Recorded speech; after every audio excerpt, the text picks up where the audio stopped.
Good morning, ladies and gentlemen, and welcome to this week's episode of the Hardwood Nation podcast with your boy, CL Anthony. And it's been a while, but we have Kevin Carter back on the show of the Balls in Our Court podcast. What's going on, Kevin? Not a lot. Just I don't know why y'all wake me up this early, but y'all lucky I was awake already. Oh, we appreciate you jumping on. And we talked about having you on last week, but we couldn't make it happen. So we are here this week.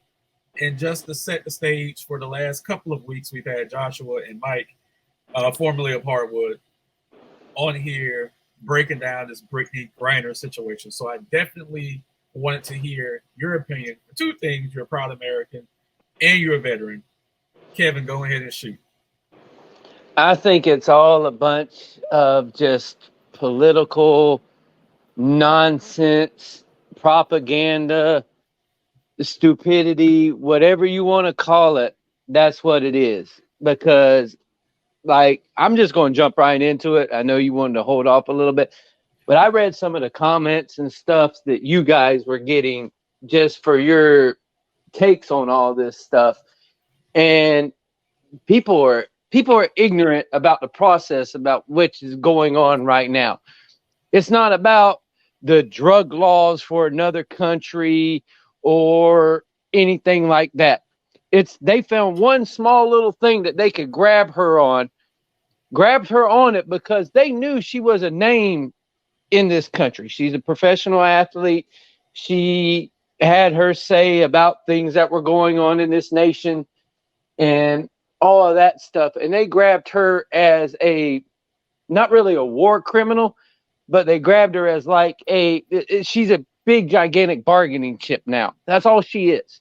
That's all Brittney Griner is a big, gigantic bargaining chip.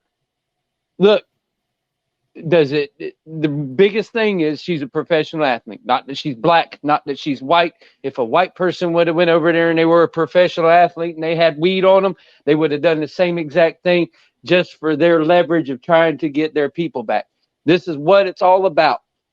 This is a big, gigantic political nonsense that people have turned into a black and white thing, that people have turned into just a woman thing. It's all nonsense.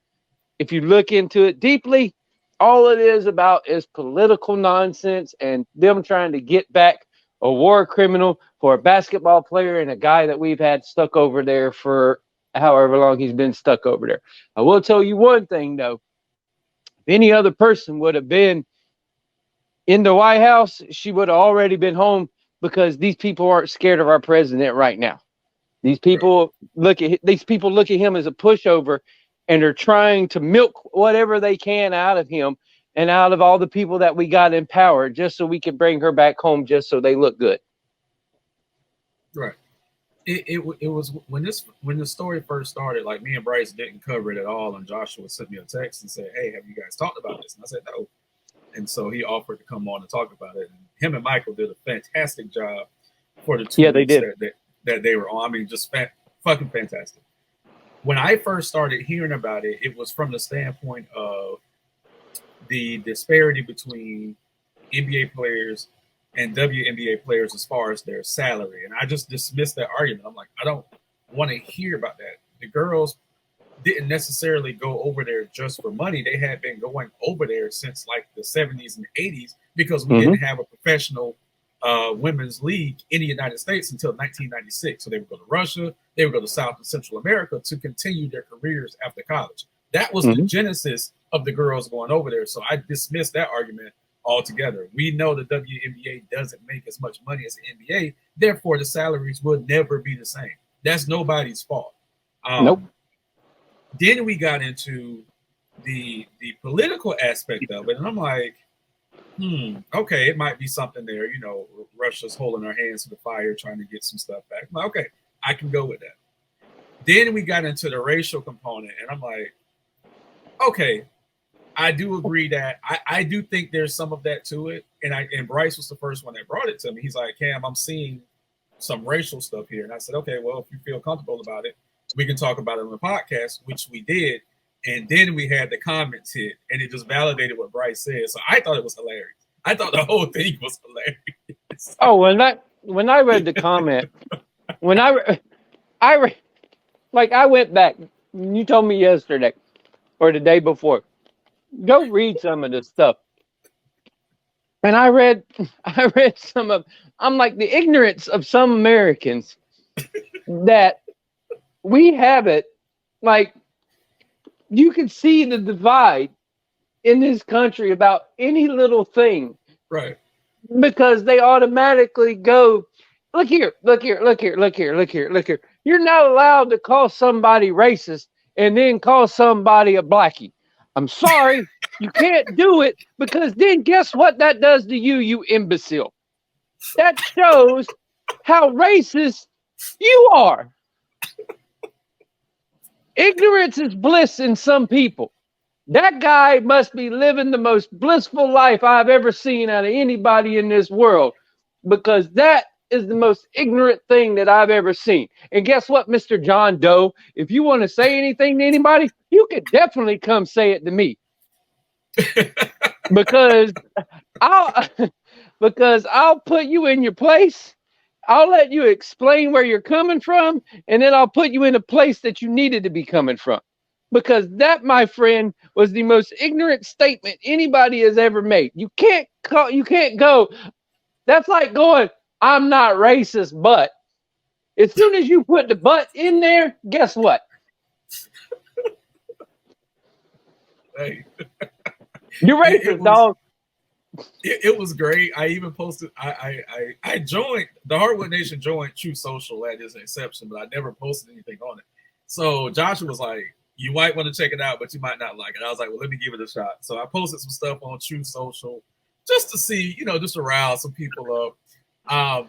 We are a basketball podcast. Don't get me wrong, but sometimes sports and politics intersect. So we're going to talk about it. But yeah, it was the last couple of weeks have been great, been fantastic for our YouTube channel. And I'm going to jump on, Joshua hosts the Doubted Views podcast. I'm going to jump on there one day soon.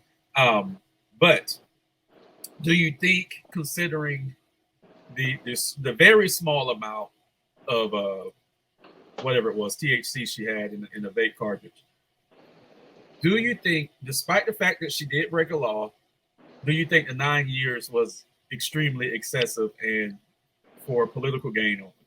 Yes, it's for political gain. The whole thing from her getting arrested for having that little bit amount of THC on her to all the way up until the sentence to everything that happened in between is all political. It is all a political shit show, as I like to call it. That's all they're doing. Everything is for political gain and political pushback. Russia was stupid for going and invading the other country. They did that because there's nobody with testicles that are holding them back from doing anything. The only person, and I'm saying it, it'll piss people off. I don't care. I'm not a big fan of his at all, but the only reason why they haven't done all this shit that they're doing before is because Donald Trump was in office. There, I said it, but you can get on me all you want to, but it's the damn truth. The dude was in office, shit like this wouldn't be happening. Because people were scared shitless that this dude was so crazy that if anybody did something stupid, Donald would go off on them. Yeah. People were scared that Donald had such an itchy trigger finger that if they did anything, anybody did anything in this world, or that he had somebody in his back pocket, that they would do nothing to do anything to go against the United States. Now you don't have that guy there that anybody is remotely afraid of. They're not afraid of the guy who can't even spit out a sentence correctly. He has to read the teleprompter and he reads it again for some odd reason. I don't know what he's doing. But that's the big, gigantic thing. Nobody's scared of this dude. They're going to milk as much out of America as they can just to get her back. Because now it's turned into such a media-driven, and it's in the public now that everybody is like, you need to get her back, you need to get her back, you need to get her back, you need to get her back, that they're going to do whatever they have to do to get her back. So now Russia just won because they did it that way. Yeah, we're about to get ass raped as far as what they're going to try to get back, which we talked about an arms dealer, some other killer that we have that they want Yeah, back. So we ain't got Pat Riley trying to do this trade. We got Joe Biden trying to do the trade. yeah, so this is going to be pretty bad. We got a shitty GM. We ain't getting back no draft picks. Yeah, man. Just like Bryce said, Russia's like the Nets right now, trying to get everything they can get. Yeah, Russia's like the Nets. I just thought about it too. They're trying to stay. We're trying to get a skinny power forward back from Russia, and we ain't got nothing to really send back. Yeah, we haven't offered Jaylen Brown up yet. I don't know if you saw our segment on that, but that was pretty hilarious too. Oh, that was hilarious. Yeah, the Celtics are like, what are you guys doing? Okay, what are you guys doing? So we're gonna move along. And last Sunday specifically, last Sunday afternoon, we lost one of the giants in all the sports, and probably in civil rights history as well from a sports standpoint. We lost Bill Russell. I have a special guest. I'm gonna pipe them in real quick, so hopefully you can hear the video and sit tight, and then we'll talk about it. All right, Cortez, you got it. Hello, ladies and gentlemen. This is Cortez, Paul the Ball Not Court Podcast. CL, Bryce, and the Hardwood Nation has called me to get my thoughts on the passing of Bill Russell. I mean, it's easy to go off on Bill Russell and his basketball accolades and 11-time NBA champion, 5-time MVP. I'm sure CL and Bryce and the Hardwood Nation will cover this very well. But let's talk about the man off the court that he was and what he meant to the civil rights movement at a time where racism was at an all-time high, and people were pretty much didn't want to understand your walks or backgrounds or beliefs. Bill was one of those guys that was a pioneer to get this moving on the right way and realize that every man and woman is equal regardless of the color of their skin. And seeing him mentor, NBA players and NBA family over the past years, and I'm sure he's seen this sport went to impeccable heights, and he always was friendly with everybody. You see him at all the All-Star games when he was able to. He joked around with, about everybody. He just make you smile. And he was just a bevy of knowledge and a bright man that you've seen that everybody can go to. Bill Russell has definitely got to be debated as one of the greatest players that ever played the game. And at least from a center position, one of the best defensive centers to play the game. Solid, great rebounder, ambassador for the game, and eventually you just know that we're all are facing our mortality, and you're just happy to see him be an ambassador of the game for as long as he has been, and you just want to keep all his close friends and family in prayer while they go through this tough time. But we do need to recognize that he is a legend in this game. He is the top 75 players. He was recognized on the 75th anniversary NBA team. So there's so much you can talk about Bill Russell on and off the court.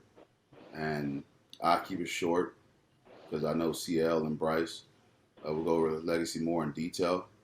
But he's just a wonderful man that you hear from afar. Never met him, but the stories and the way you see him carry himself, he was just a fantastic man. And you just thank for his imprint that he put on the basketball game and all these individuals. Obviously, you see all the outpouring love and support for his friends and family dealing with this passing and honoring the great Bill Russell. All right, Kevin. What did you think of Cortez's work? Man, if I knew you were going to have him on video, I wanted to come on. That boy been avoiding me for God knows how long. No, I'm just kidding. As always, Cortez, eloquent in his words. He knew. He said a lot about Bill Russell. Of course, him being the basketball historian that he is, and apparently, anytime we have to do a podcast from now on with him, we have to do British accents because that seems like the only people he will do a podcast with lately. I don't know what's wrong with me now. I don't know if I just got thrown away or anything like that, but no, he did a good job there. To me, Bill Russell was the if you want to say it, the Martin Luther King Jr. of the NBA, because what he did outside of the court, as much as he did on the court, what he did outside of the court, not only for the game of basketball, but for civil rights and for all the stuff that he represented, his legacy is more of that than it is basketball to me, because he done more with less, per se, especially back then, especially where he played. We have to think that he played in Boston. Boston to this day is still said to be one of the most racist places to play basketball. And how he did it and how he carried himself in that day and age, and how he still represented it all the way up until the day he died, and used his position to talk about things that back then people really wasn't talking about, and kept carrying on. That's a big, gigantic part of his legacy, along with all the stuff that he did on the court. Of course, my thoughts and prayers are with his family and stuff, as I knew that I think the funeral was already happened. But I'm not sure. I was looking to hear about when it would be, but I'm not sure if it has. I know I haven't. It's been a week, and you still haven't heard anything about it. But I'm sure that the NBA community will show out in fold to go to his memorial or do whatever they're going to be doing for him. But yeah, he was a tremendous ambassador for the game of basketball. He was a tremendous ambassador for civil rights, and he was one of the greatest basketball players ever to play the game. And that's how I will remember Bill Russell. People would always ask me who's the greatest player, of course, and I would always tell them Bill Russell. And they'd be like, why not Michael? I'm like, it's no disrespect to Michael. To me, Bill Russell is the greatest winner of all the sports. So 11 total championships, a stretch of 8 in a row, his last 2 as a player and a coach. That's something we'll never see. We'll never see that again. Okay. No. So I would always address him as the greatest living NBA player. I remember the first time I saw him on television. First time I saw Bill Russell was in '96 when they celebrated the 50th anniversary of the league, and I just remember watching him and Wilt Chamberlain just cut up. They did a special on those 2 guys about their rivalry and how they would talk about playing against each other. And I fell in love. I was like, oh my God, this is great that those 2 were such fierce competitors, but actually good friends off the court. And then we lost Wilt actually a few months after that, a year or 2. But that was my first time just seeing the man that Bill Russell was on the court. And then in the years after that, learning about how he was off the court and how instrumental he was for civil rights in the 60s. I will say, I do remember hearing that I heard his house was vandalized, and I also heard his house was burnt down. And he lost a lot of his memorabilia while he was in Boston. And he was like, screw this, I'm out, left. And, within the last 10 to 15 years, he returned back to Boston. They put the statue up and kind of worked on that relationship with the city, because for a long time he was like, no, I'm out of here, because those fans really didn't appreciate what they had. And that's horrific when you think about it. They never do, though. If you look back, Boston fans really never appreciated anything they do. But Boston fans cared more about whatever the Red Sox did than anything, far more than what the Celtics did ever. And basketball was always underappreciated there. Sure, they won, but the only real time that team got any sense of anything was when, and I'm going to say it, was when a white guy was the face of their team. That's the only time that these guys really gave a crap about Boston basketball, is when a white guy was the face of their team. And for Bill, for the stuff that happened to Bill after he represented that city so well and everything like that, it's just, they needed to do something to try to rebuild that relationship, because that's just the way that Boston was. Even to this day, people still say stuff about it. Who came out and said it the other day? That they said something. Where's your least favorite place to play? Boston, because they're racist as hell. Yeah. Yeah, your boy. Yeah. Oh, I remember it was him. I just, you know me, I just don't. You won't say his name?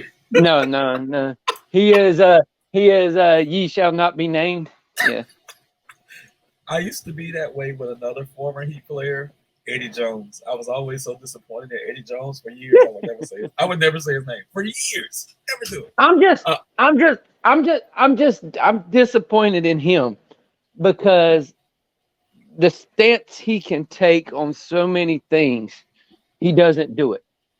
Right. Now all of a sudden he's taking the stances on stuff, but it's like, dude, you're doing it. One, you're doing it ass backwards, and two, you're not going about it the right way, man. Take the stance. If you're going to take the stance and stay on that stance.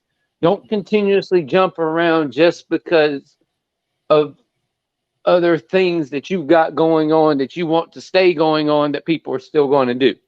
If you're going to take the stance, man, take it. Right. And be done with it. Don't flop around it. It's almost like, and if you compare the two players, and we're talking about Bill Russell and LeBron James, for those who don't know, it's almost like, even though they didn't have social media back in the day, Bill Russell didn't do it for show. He didn't do it for publicity. He did it because he genuinely cared about his people and saw things all around him that was wrong. Mm-hmm. It almost comes off with LeBron James is that he does it for publicity. He's the highest profile athlete in the world, and he just has to say something. And sometimes he says things at the wrong time. Sometimes when he hasn't done the actual work or research, he'll just pop out something, and it'll be foolish as shit, and then he'll retract the statement. It's like a show and tell type deal. Bill Russell didn't have to do that. Everything he did, everything he said mattered. And LeBron James could have been that way, but now he's too far gone. It doesn't even matter anymore. He's gone because people look at him completely different now. People look at him like, people looked at Bill, and Bill was do. Bill was show and go, not show and stow. Bill went and did what he needed to do. Bill would be out there with the people on the lines. Right. Like he would be at these protests. He would do things like that. And we seen it during all this stuff. A lot of pro athletes were out there with just people, with just me and you. Right. They were out there with us, going and showing that they're against what was going on, that they didn't like what was going on, that they were with the people. And you had some guys who stayed in their houses and threw stones from their house, but didn't want to get the stones thrown back at them. You know what I'm saying? Right. They didn't want to get out there. They wanted to say something, but they didn't want to get out there and say something because they were worried about something would come bouncing back off of them. And that they would do something the wrong way instead of just doing it and showing people that you actually care. That's a huge difference between those two athletes. And if I could be half the man that Bill Russell was, I would be happy with that, because I know we're going to still find out stuff that he did behind the scenes that wasn't publicized. And I just can't wait because, like I said, he was a mountain of a man, and the NBA is going to miss him. Oh, go ahead. I'm I sorry. can't wait till somebody really tells his story. Mm. That's what I can't wait. I know they have books and I know they have, but I can't wait until someone really tells the story of Bill Russell. Like we get the Last Dance, but in Bill Russell form, to That'll be where beautiful. it's all these shows about everything that Bill Russell done from inside inside the arena and the court to all the stuff that he did outside. Because what for every good thing that he did inside the court, he did something good outside the court as well. And you've heard stories about things he just did for people, that he went out of his way to go and do stuff for people, white, black, indifferent. Right. He did think he was a humanitarian, and he was a good person, as well as one of the best basketball players to ever play, especially at his size and what he could do on the court. Yeah. He was just what we like to call a good human being. That is so eloquently said. Wow, that was great. I watched. Look, for every time that I'm funny, I can be that way too. So y'all just don't typecast me.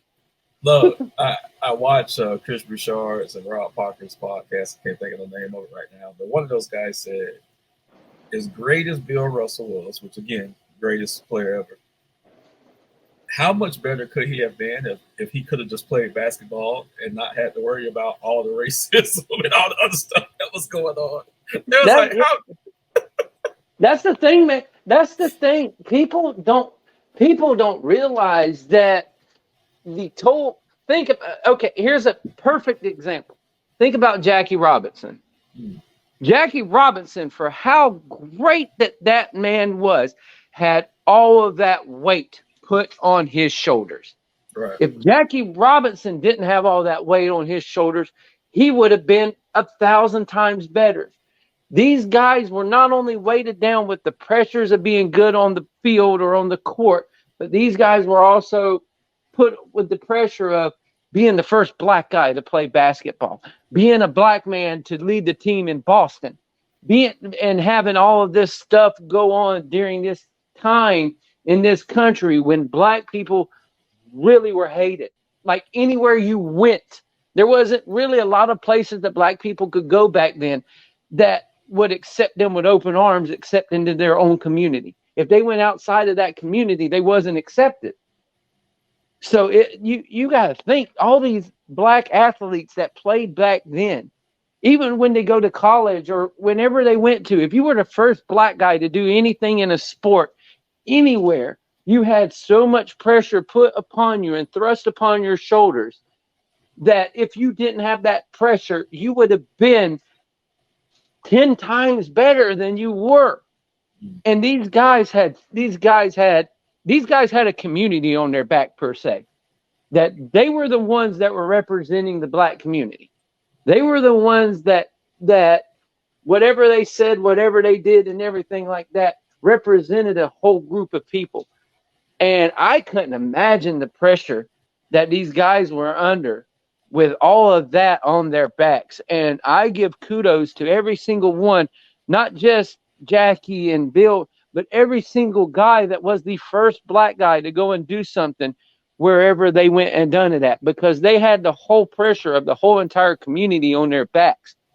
And because of people like that, we have moved along slowly but surely. We have moved along in this country to now where you see that black people are getting the type of recognition and the type of positions now that they deserve, because they're people just like everybody else. Right. Everybody in this country deserves the same opportunity to get anything that we want to get, because that's what America should be. America shouldn't be because you're black, you don't get this, or because you're Filipino, you don't get this, or because you're from another country, you don't get this. People come to America to live the American dream.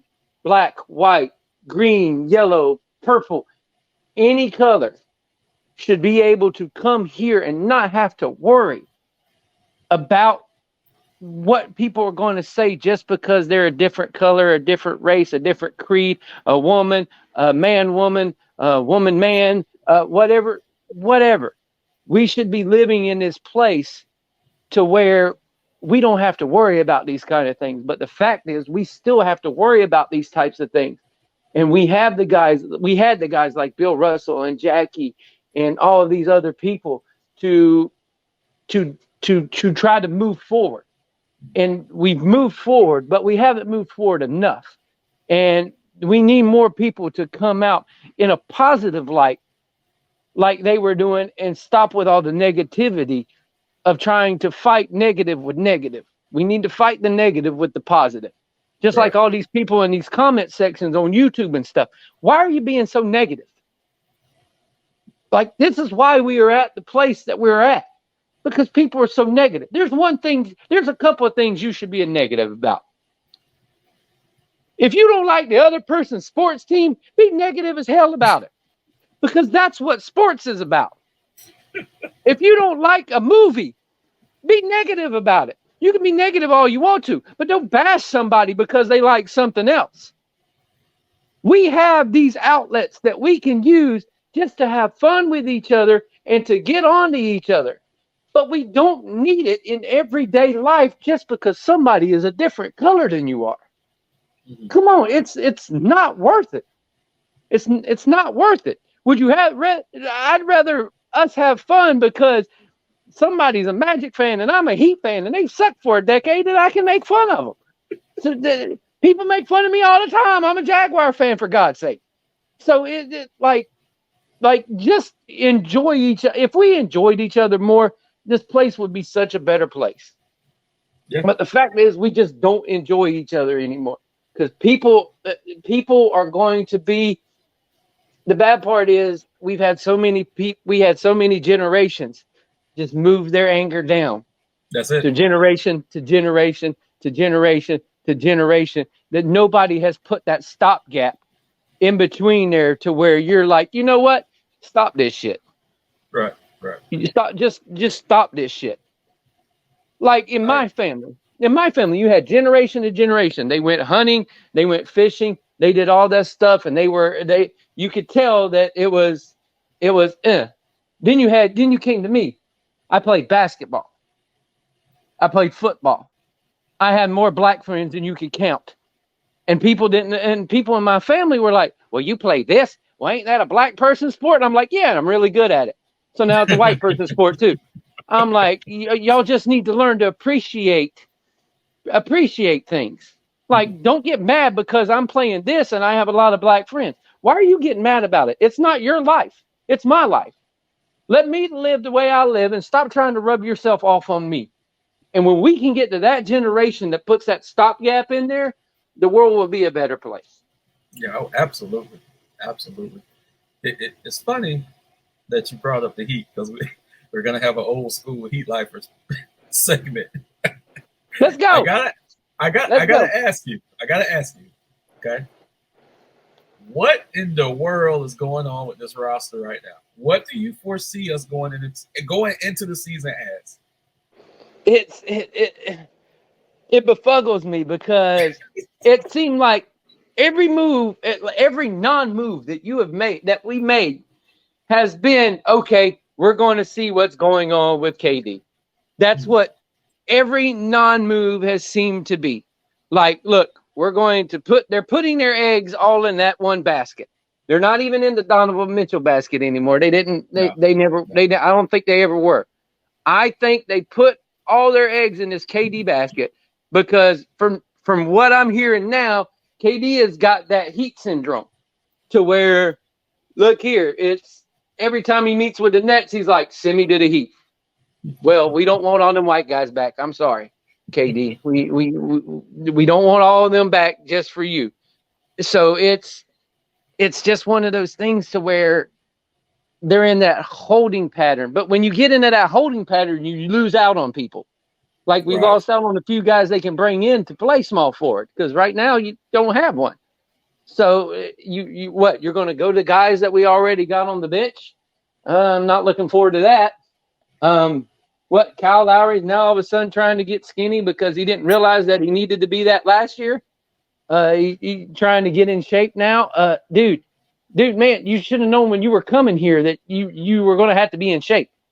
Like, you do not see the muscles on all the guys that are on that team.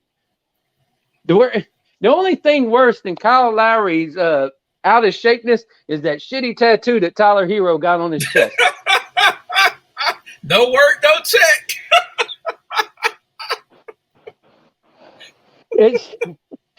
It should say no work, no chest, because that's what it looked like. My man has not been doing no chest presses or anything like that. He looked like me out there with a big shitty tattoo. Hey, I'm like, bruh, man. I'm like, bruh, man. I'm like, dude, you my dude and everything, but damn it, you deserve to be traded now with that shitty ass tattoo. I'm kind of okay with them running it back. I mean, look, I've said this on the podcast every week since it's happened. PJ Tucker leaving hurt my heart. I knew it was going to happen. Yep. That absolutely hurt me. But I just saw this week where we may be trying to work a trade with Phoenix to get Jay Crowder back. So I did see that. See, that was the only way that the PJ Tucker thing leaving was be bringing him back. Because you know me, I was a huge Crowder fan. Like, Crowder was my dude.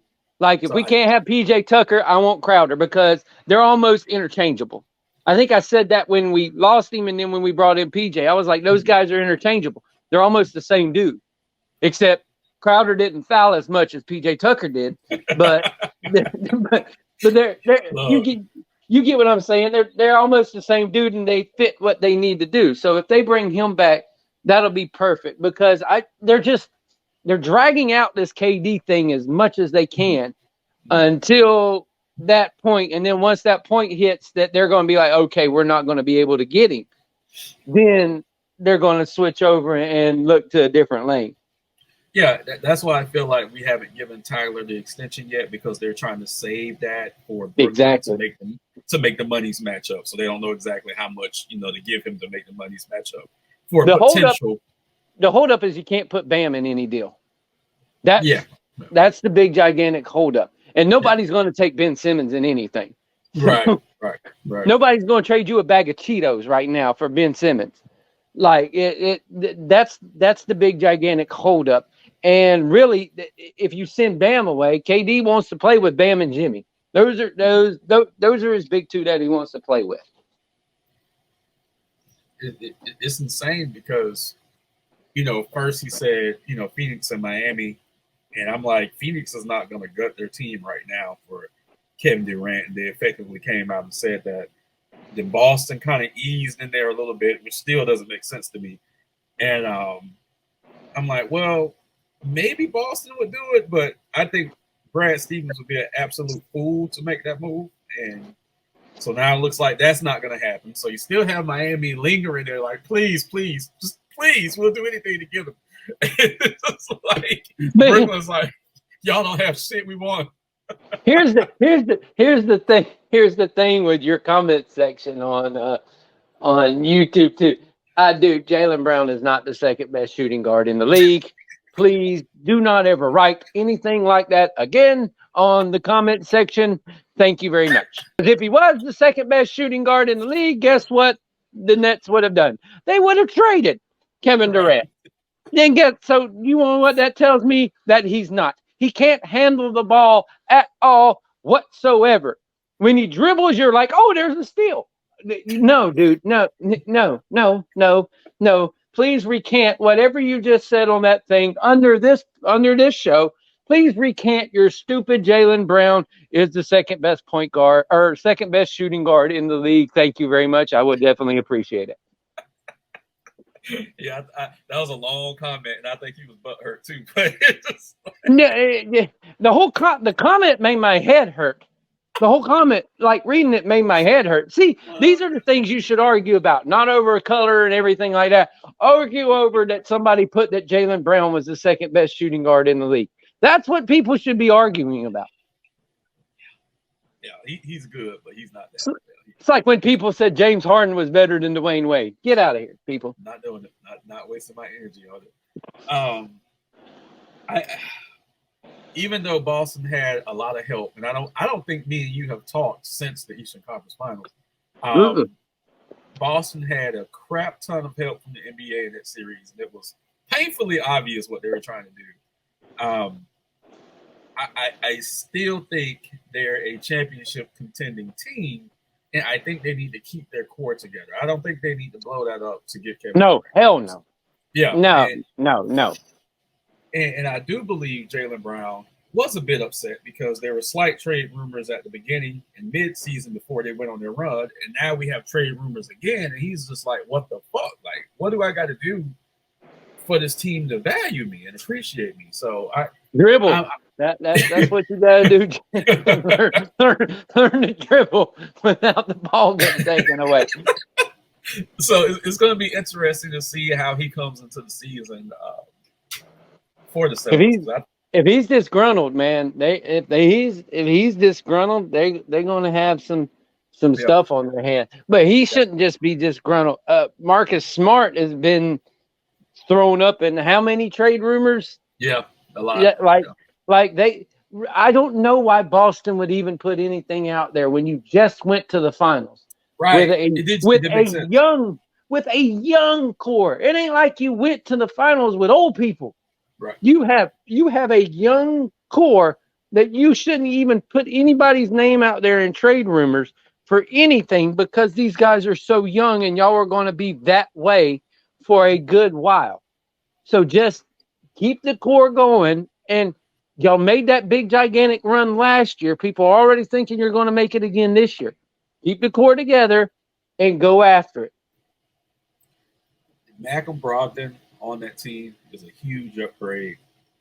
Gallinari coming off the bench is a huge help for them. Like they made the moves they needed. Yeah, they made the moves they needed to make. And then you hear about this potential Jaylen Brown, Marcus Smart, draft picks, and maybe one of the Williams boys, Griner or the other Williams. And I'm just like, why in the fuck did this leak out? Like yep. You shouldn't even made the offer. You should have been like, we're good. Just we're good. Because right. if you look at it, you've got Boston, you got Milwaukee. Milwaukee still same Milwaukee. Milwaukee hinges on when Middleton comes back, is he going to be the Middleton of old? So you got Milwaukee still there. You never count 76ers. Sorry. I don't count the 76ers until they actually do something. Because I don't trust their process. So I'm not counting them at all. I trust their process that they were cheating their way to signing people. So they were like, James, just go ahead and get out of here so we can sign this guy and then bring you back for cheap. Yeah, don't try me with that shit that you wasn't trying something. So, but I don't count them until they actually show up and do something. You still got Miami, who I think is going to run it back with what they got. You can't count Brooklyn because they're a dysfunctional mess right now. So you don't know what the hell you're going to get with them. But the East is still the East. Both now is this time where we've got parity between the two conferences because both conferences are loaded. So you've got it either or way that both of these conferences are just loaded up. But the Durant piece, where Durant falls and everything like that, if he falls somewhere before the season starts, is going to be what turns the tide for whatever team gets him. Right. It's just that one piece everybody's waiting to fall. I don't think it's going to fall anytime soon because I think they're just going to be content with trying to run it back with him and Flat Earther. That's what we're gonna call him, Flat Earther. Yeah, Flat Earther. Kyrie Flat Earther Irving. That's hilarious. Well, on that note, we're gonna wrap it up this week. we're gonna leave with Flat Earth. Well, leave it with the flat Earth. We're gonna fall right off the side now. Here we go. I will say one story, and my wife is going to kill me. I went to a church. We visited a church years ago, and the preacher started talking about the Earth being flat. And Oh my God! in my mind, I was like, Jesus Christ. And she texted me and she was like, just to let you know, I don't believe in this. And I was like, thank you. On that note, we're definitely. Hold on.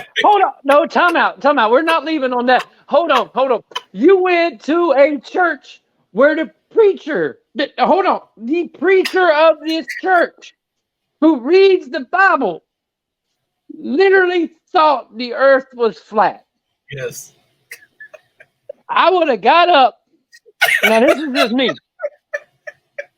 I would have got up and went, sir, I'll see you later. Adios. Because if the earth is flat, how do we get sun on one side of it and no sun on the other side of it? Are we spinning like a coin? Or are we getting flipped like a flapjack? Which one is it? Because for all I know, something flat can't get like unless you flip it over like a pancake, you ain't getting no sun. And the last thing I've seen is everything else in this universe is round. It was one of those things, and I just had to swallow it, and it's like, okay, I didn't get up and walk out. I would have left and went and got lunch early. But yeah, I'd have been like, I'm out. It was hilarious. I just text Bryce to told him what we're talking about. That we're talking about flat Earth. But Kevin, tell the people where they can find you at. You can find me on Twitter at KevinC2415. I don't know when we're going to do one again, but you can listen to this sultry voice on the ball on the Balls in Our Court podcast. Like I said, I don't know when we're going to do it again. I guess because I'm not British or whatever that he don't want to record, but we'll eventually do one. Football season's coming up, so Oh, yeah. I'm kind of eager about that. I just watched Tony Baselli go into the Hall of Fame yesterday, so I'm still a little hyped up about that. But yeah, it was cool. It was cool. I don't know if you haven't seen his speech, go and watch it because the representation that I'm born and raised here, and I know this is going off on the different thing. I'm born and raised in Jacksonville. And to have someone go up there, and because Jacksonville is always bashed, you always hear bad things about the city and blah, blah, blah, and all that stuff. And to hear somebody who's from Colorado, went to college in USC, came to Jacksonville as a pick and chooses to stay in this city to raise his family and to have nothing but good things to say about the city and the people of Jacksonville and how he's been treated. It means a lot to us that we have that kind of representation now in football heaven, as they call it, the Pro Football Hall of Fame. So it feels good. And it was like it was not only for him, but it was justification and that Jacksonville belongs in the NFL. We belong as an NFL city, and we belong as the NFL franchise. And that kind of just made everybody here feel like we belong now. So it was kind of cool, and the love that he showed for everybody. And hell, I think half the city went up there because as soon as he got up there to cheer, you couldn't hear anything else because it was. Go ahead. Sorry, isn't he the first true Jag to go in? He is the first Jaguar to go into the Hall of Fame. Got it. And the funny part was you had him go in as the first Jaguar to go into the Hall of Fame, but you had Leroy Butler go in as well, who was from Jacksonville. I didn't know that. Okay. So Leroy Butler was from Jacksonville, went to FSU, and then played for the Packers. Right. He went in yesterday as well. So when he got introduced, he got this big, gigantic ovation from all the Jaguar fans that were there because he's from Jacksonville. Right. So he of course gave a shout out to Jacksonville. Everybody gave him the Duval. He gave one back. He was like, I love you guys. Thank y'all. Yep. He was like, I love you guys. Thank y'all for that. And then he talked about Green Bay and everything, but he talked about Jacksonville and the people that were his coaches and stuff around here that are very revered coaches around here. So the Pro Football Hall of Fame was all about Jacksonville yesterday Good. for I gotta check for it some out. reason. Yeah, I definitely got to Yeah, check it out. it was great though. Just go watch Tony's. If you Mhm. can find it, just go. If I can find it, I'll send it to you. But Okay. just go watch Tony's speech from yesterday. It really makes people that live here feel like we belong now. That's awesome. That is awesome. But thank you very much for jumping on with us today. Um, like I said, the last 3 weeks for our YouTube channel has been pretty awesome. We're gonna have more guests on this season with this new software that Joshua recommended, which is absolutely fantastic. So going forward, we're gonna try to have people on a lot more. So, and if Cortez would ever wake his ass up, That boy, that I boy can don't have. know. That boy's sleep schedule is like farmers watering their crops. You don't ever know when the water is going to turn on.